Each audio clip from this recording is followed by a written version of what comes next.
हजुरको नाम भन्नु पर्यो, हजुरको नाम के हो? मेरो नाम दिपेश कार्की। हजुर कहाँबाट आउनुभयो दिपेशजी? म मुगु जिल्ला सुरु गाउँपालिका सोह्र मुगुबाट आउनुभयो होइन? कति भयो मेगामा पढ्न लाग्यो? मेगा पढ्न गएको झन्डै 1 महिना भयो। 1 महिना। कस्तो लागिरहेछ मेगा? एकदम राम्रो लागिरहेछ मेगा। राम्रो लागिरहेछ होइन? मेगामा पढ्नुपर्छ भनेर तपाईँले जुन डिसिजन लिनुभयो त्यो कसरी लिनुभयो, कसरी थाहा पाउनुभयो मेगामा पढाइ भइरहेछ भन्ने कुरा?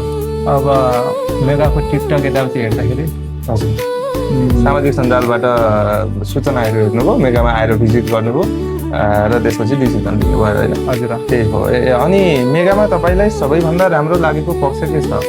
कुन पक्ष सबैभन्दा दामी लागेछ? यो तपाईँलाई लागेको यो अन्त कहीँ भइरहेको छैन, जुन मेगामा मात्रै भइरहेछ, त्यो मैले मात्रै पाइरहेको छु भन्ने जस्तो फिल भएको पक्ष कुन छ?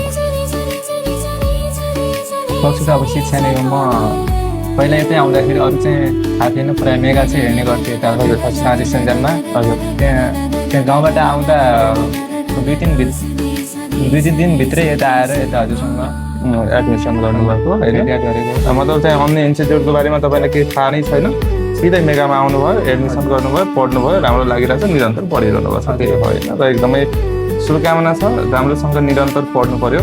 जुन विश्वास गरेर आउनुभएको छ त्यो विश्वासलाई कायम राख्नु पर्यो, एकदमै बुलन्द आत्मविश्वासलाई कायम राख्दै तयारीलाई अगाडि बढाउनु पर्यो र समयमै जुन तपाईँको सपना छ निजामती सेवा प्रवेश गर्ने त्यो सपना पुरा होस्, हाम्रो शुभेच्छा छ। तपाईँको तयारीलाई सहजता प्रदान गर्नको लागि मेगा लोकसेवाले यो पुस्तक तपाईँलाई उपहार स्वरूप प्रदान गर्दैछ। फर्स्ट पेपरको बुक पनि केही दिनमा नयाँ बुक आउँदैछ, त्यो बुक आउने बित्तिकै तपाईँलाई उपलब्ध गराउनेछौँ। यो बुक लगेर राम्रोसँग पढ्नु होला।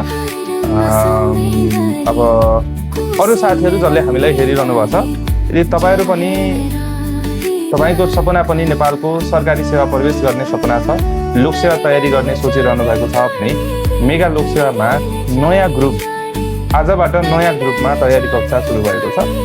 यथाशीघ्र सम्पर्क गरी आफ्नो तयारी सुरु गर्नुहोला भन्दै म उहाँलाई यो पुस्तक हस्तान्तरण गर्छु। राम्रोसँग पढ्ने है बाबु। Thank you sir. ओके।